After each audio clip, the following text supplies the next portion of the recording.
સંખ્યામાં ઉપસ્થિત સૌ ભાઈઓ બહેનો યુવા મિત્રો બધાને મારા મનથી રામ રામ નમસ્કાર।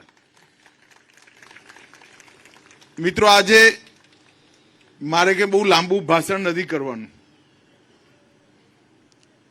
આજે વિકસિત ભારત સંકલ્પ યાત્રા લઈને આપણે નીકળ્યા છે। એની અંદર બે શબ્દ છે, એક વિકસિત ભારત અને બીજો સંકલ્પ યાત્રા। આ જે યાત્રા છે એ 2047માં એટલે 25 વર્ષ પછી આપણો દેશ સંપૂર્ણ વિકસિત હોય એનો સંકલ્પ કરવાની યાત્રા છે। મોદી સાહેબે આ 10 વર્ષની અંદર અનેક ક્ષેત્રોમાં પરિવર્તન કર્યા। હું દેશભરમાં ફરું છું, અનેક પ્રકારના સંમેલનોમાં, મીટિંગોમાં, ક્યારેક ડોક્ટરોનું હોય, ક્યારેક એન્જિનિયરોનું હોય, ક્યારેક ચાર્ટ એકાઉન્ટન્ટનું હોય, ક્યારેક ઉદ્યોગપતિઓનું હોય, ક્યારેક પત્રકારોનું હોય, હું જતો હોઉં છું। દરેક ક્ષેત્રની અંદર ભાઈ રવા દે, હવે રવા દે, દરેક ક્ષેત્રની અંદર નરેન્દ્રભાઈએ ખૂબ મોટું પરિવર્તન કર્યું। દેશની સુરક્ષાની વાત હોય, પેલા રોજ બોમ્બ ધમાકા છાપાવાળા છાપવાનું એ ભૂલી ગયા હતા, એટલા બોમ્બ ધડાકા થતા હતા, કોઈ ચિંતા નથી। પણ એક જ વાર સર્જિકલ સ્ટ્રાઇક અને એર સ્ટ્રાઇક કરીને પાકિસ્તાનને પાઠ ભણાયો, ખોડ ભૂલી ગયા છે। દેશને સુરક્ષિત કરવાનું કામ નરેન્દ્રભાઈ।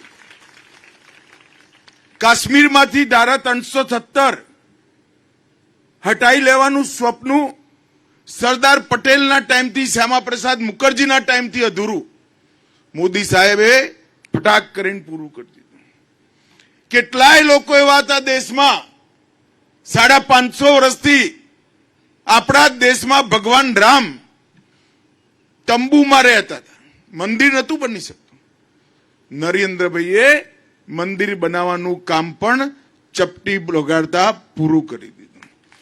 દુનિયા આખી ચંદ્રમા પર પહોંચી, આપણો તિરંગો નતો પહોંચ્યો।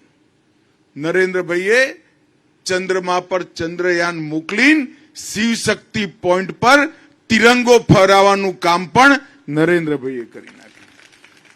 દેશના અર્થતંત્રની અંદર દરેકે દરેક પેરામીટર્સ આજે આઝાદીના 75 વર્ષમાં સૌથી સુંદર હોય એ પ્રકારનું કામ કર્યું। ઔદ્યોગિક વિકાસ 75 વર્ષના 10 વર્ષના ગાળાઓને લઈ લઈએ તો સૌથી વધારે ઔદ્યોગિક વિકાસ નરેન્દ્રભાઈના સમયમાં થયો। આરોગ્યના કાર્ડ આપવાના હોય, દરેક ક્ષેત્રની અંદર। ઘણીવાર પત્રકારો મને પૂછે કે અમિતભાઈ, આ બધામાં તમે સૌથી વધારે માર્ક કોને આપો? મેં કોઈ વિવાદ વગર, કન્ફ્યુઝન વગર, દુવિધા વગર પત્રકારોને કહું છું, આ બધામાં સૌથી વધારે માર્ક જો નરેન્દ્ર મોદી સાહેબને આપવાના હોય તો 60 કરોડ ગરીબોના જીવન સ્તરને ઊંચું લાવવાનું કામ નરેન્દ્રભાઈએ કર્યું। દેશના 60 કરોડ ગરીબોને ઘર મળે, ઘરમાં ચકલીથી પાણી આવે, ગેસનું સિલિન્ડર હોય, શૌચાલય જાજરૂ ઘરમાં જ બનેલું હોય, 5 લાખ સુધીની બધી જ દવાઓ, ઓપરેશનો અને હોસ્પિટલાઇઝેશન મફત થતું હોય, અને ભગવાને જેને નબળી સ્થિતિ આપી હોય એ દરેક માણસને મહિને 5 કિલો ઘઉં ચોખા મળે એવી વ્યવસ્થા કરવી, એનાથી મોટું કામ કોઈ જ કામ નથી। નરેન્દ્રભાઈએ, મોદી સાહેબે આ બધું જ 9 વર્ષની અંદર પૂરું કર્યું। કરોડો બહેનો, ગરીબ બહેનોના ઘરમાં ગેસના સિલિન્ડર મૂકે કલ્પના નતા કરી શકતા। 4 કરોડથી વધારે ગરીબોને આવાસ આપ્યા, દરેક ઘરમાં જાજરૂ બનાવવાનું કામ કર્યું, દરેક ઘરની અંદર ગુજરાતમાં સાણંદ તાલુકામાં બધાના ઘરમાં ચકલીથી પાણી પહોંચાડવાનું કામ નરેન્દ્ર મોદી સરકારે પૂરું કર્યું. દરેક ગામને રોડથી જોડવાનું કામ કર્યું, દરેક ઘરમાં વીજળી પહોંચાડી દીધી, દરેક ઘરમાં બેંક એકાઉન્ટ પહોંચાડ્યું અને દરેક ગરીબને 5 કિલો અનાજ દર મહિને મળે એવી વ્યવસ્થા કરી. ચાંગોદરવાલા મને જરા બધા કહેજો, કોરોનાની 2 રસીઓ લાગી છે કે નથી લાગી? ભાઈ જરા જો બોલો તો હાથ ઊંચા કરો, લાગી હોય ને. બધાને કોરોનાની 2 રસીઓ મળી ગઈ છે ને? કોઈ પાંચિયાનો ખર્ચો કરવો પડે છે? જરા જોરો રૂપિયોને હું તો પાંચ્યું કહું છું, લા પાંચિયાનો ખર્ચો કરવો પડે છે. હવે તો પાંચ્યું મળતું એ નથી, પણ કરવો પડે છે. ઉપરથી કોફી પીવડાવીને મોબાઈલમાં સરસ નરેન્દ્રભાઈનો હસતા ફોટા જોડેનું સર્ટિફિકેટ વોટ્સએપથી તમારા ઘરમાં મોકલી દીધું. દુનિયામાં કોઈ જગ્યાએ આવું વેક્સિનેશનનું અભિયાન, રસીકરણનું આવું અભિયાન કોઈ જગ્યાએ નથી થયું જે ભારતીય જનતા પાર્ટીની સરકાર અને નરેન્દ્ર મોદી સાહેબે કર્યું.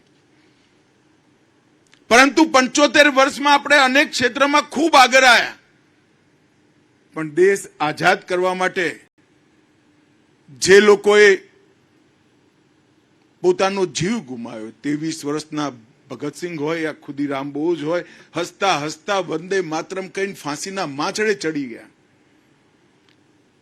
રાણી લક્ષ્મીબાઈને ખબર નથી એવું નથી કે અંગ્રેજો સામે લડવાનું પરિણામ શું આવશે, એમને ખબર હતી.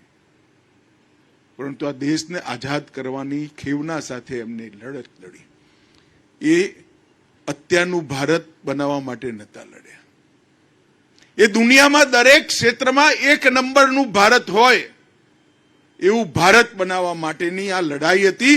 આઝાદીનું સ્વપ્ન હતું. એ સ્વપ્ન હવે પૂરું કરવાનો સમય આવી ગયો છે.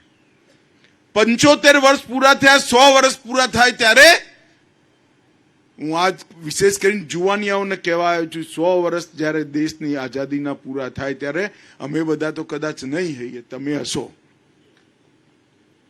પરંતુ 100 વર્ષ પૂરા થાય ત્યારે દુનિયામાં દરેક ક્ષેત્રમાં પહેલો નંબર હોય એવા ભારતની રચના, એટલે વિકસિત ભારતની રચના. ભારતમાં કોઈ વ્યક્તિ એવો ના હોય જેના ઘરમાં ધુમાડો હોય, ટોયલેટ ના હોય, જાજરૂ ના હોય, દવા ના મળતી હોય, ખાવા ના મળતું હોય, એવો કોઈ વ્યક્તિ ના હોય, કોઈ અંગૂઠો ના લગાવવો પડે એવા ભારતની રચના, એટલે વિકસિત ભારતની રચના. અને એ વિકસિત ભારતની રચનાનો સંકલ્પ લેવાનો આ કાર્યક્રમ છે. મિત્રો, હું અત્યારે અહીંયા આવતા પહેલા સ્ટોર પર આંટો મારીને આવ્યો. કેટલા કાર્ડ બન્યા છે, કેટલા બાકી છે. મોદી સાહેબનો આગ્રહ છે કે એક પણ વ્યક્તિ જે ગરીબ છે એને આયુષ્યમાન ભારત યોજનાનું 5 લાખનું કાર્ડ ના મળ્યું હોય એવો ના હોય. એક પણ વ્યક્તિ જે ગરીબ છે એના ઘરમાં પાણી ના પહોંચ્યું એવું ઘર ના હોય. ને એક પણ વ્યક્તિ એવો ના હોય કે જેના ઘરમાં ટોયલેટ ના બન્યું હોય, ગેસનું સિલિન્ડર ના હોય. સંપૂર્ણ કવરેજ, 100% કવરેજ, 100% સેચ્યુરેશન, 100% સંતુષ્ટ જનતા બનાવવાનું અભિયાન, એટલે વિકસિત ભારત સંકલ્પ યાત્રા છે. અત્યારે જેમ હું ચાંગોદરમાં આવ્યો છું એમ આ સંકલ્પ યાત્રા ભારતના દરેકે દરેક ગામમાં જવાની અને આ જ રીતના સ્ટોર પર રજીસ્ટ્રેશન થવાના, કાર્ડ બનવાના. જે મળી ગયા છે એમને બરોબર ચાલે છે કે નહીં એની પૂછપરછ થશે, અને જે રહી ગયા છે એને કાર્ડ બનાવવાની કામગીરી પૂરી થશે. અત્યારે મારી જોડે આવતા હતા ત્યારે હું પૂછતો તો અનાજ મળે છે બરોબર? બધાએ હા પાડી. હું આખા ચાંગોદર બેઠું છે, ગરીબોને 5 કિલોનું જેની જોડે કાર્ડ હોય, રેશન કાર્ડ હોય, એને અનાજ મળી જાય છે કે નહીં? ભાઈ ટાઈમસર જરા બોલો તો. મળે છે કે નથી મળતું? 5 લાખ રૂપિયા સુધીનો સ્વાસ્થ્યનો ખર્ચો, એમાંથી જનજાગૃતિ ફેલાવવાની જરૂર છે. તમારા જોડે જે કાર્ડ છે લઈને એની રજીસ્ટ્રેશન જ્યાં થયું એ હોસ્પિટલોમાં જાઓ, એટલે કોઈ પણ હોસ્પિટલાઇઝેશન હોય એ કાર્ડ તમારે આપી દેવાનું, તમારે ખર્ચો નહીં કરવાનો. આજે ચાંગોદર ગામમાં, હું તો આ જિલ્લાનો જ છું ભાઈ, ચાંગોદર ગામમાં કોઈ બેન કે હું બ્યુટી પાર્લર ચલાવું છું, મનમાં એટલો આનંદ થયો, એટલી ખુશી થાય. અને કોઈ બેન સાડીનો વેપાર ચાલુ કરે, કોઈકને સીવવાનું મશીન મળે. નરેન્દ્રભાઈ લક્ષ્ય રાખ્યું છે કે 2 કરોડ લખપતિ દીદી બનાવવાની. 2 કરોડ લખપતિ દીદી, દેશમાં 2 કરોડ ગરીબ બહેનોને લખપતિ બનાવવાનું લક્ષ્ય રાખ્યું છે. આજે વિશ્વાસ સાથે અહીં મારી સામે ઉભા રહી બેન કે 8 થી 9,000 રૂપિયા હું કમાઉં છું. ખરેખર મનને ખૂબ સંતોષ અને આનંદ થાય કે આ જ યોજના જો ગામે ગામ પહોંચી જાય અને સફળ થાય તો ભારતમાં સાચ અર્થમાં પરિવર્તન આવે. બધા ગૌરવ સાથે જીવી શકે.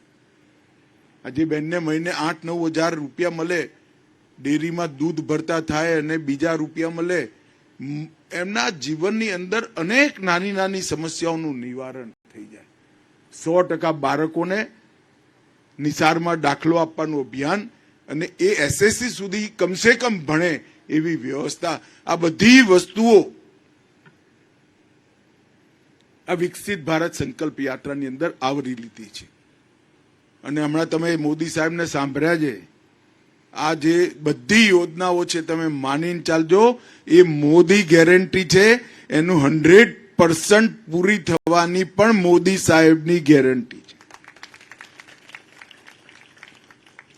દુનિયાભરના દેશોનો આપણે અભ્યાસ કરી લઈએ તો એક 10 વર્ષની અંદર આટલા બધા ઘરોમાં ગેસ, ટોયલેટ, 5 કિલો મફત અનાજ, વીજળી અને આટલા બધા 60 કરોડ લોકોને મફત સારવારની સુવિધા દુનિયાના કોઈ દેશમાં નથી, જે ભારતમાં નરેન્દ્ર મોદીજીના પ્રધાનમંત્રી બનાવ્યા છે. અને ગુજરાતમાં તો આપણે બધાને 2 ફાયદા છે. ઉપર પણ મોદી સાહેબની કમર સરકાર છે, નીચે ભૂપેન્દ્રભાઈની કમર સરકાર છે. એટલે આપણે ડબલ એન્જિન સરકારનો ફાયદો ગુજરાતની અંદર મળે છે. મિત્રો, હું તો 1982માં ભાજપનું સદસ્યતા અભિયાન થયું હતું, એક લેમ્બ્રેટા પર અમદાવાદ જિલ્લામાં ફર્યો હતો. આજે ચાંગોદર આવતો તો રોડ જોઈને મનમાં એકદમ ખુશી અને શાંતિ થઈ ગઈ. ક્યાં એ વખતનું ગુજરાત અને ક્યાં આજનું ગુજરાત. અહીંથી સોમનાથ સુધી પેટનો પાણી ના હાલે એવે ઘાય ઘા ગાડી જાય એવા રોડો બનાવવાનું કામ ભારતીય જનતા પાર્ટીની નરેન્દ્ર મોદી છે. આ જુવાનીઓને તો ખબર એ નહીં હોય, 25 વર્ષ થઈ ગયા. તો આપે સાંભળ્યા અમિત શાહને. હવે સમાચારોમાં આગળ વધતા પહેલા નજર કરી હેડલાઇન્સ પર.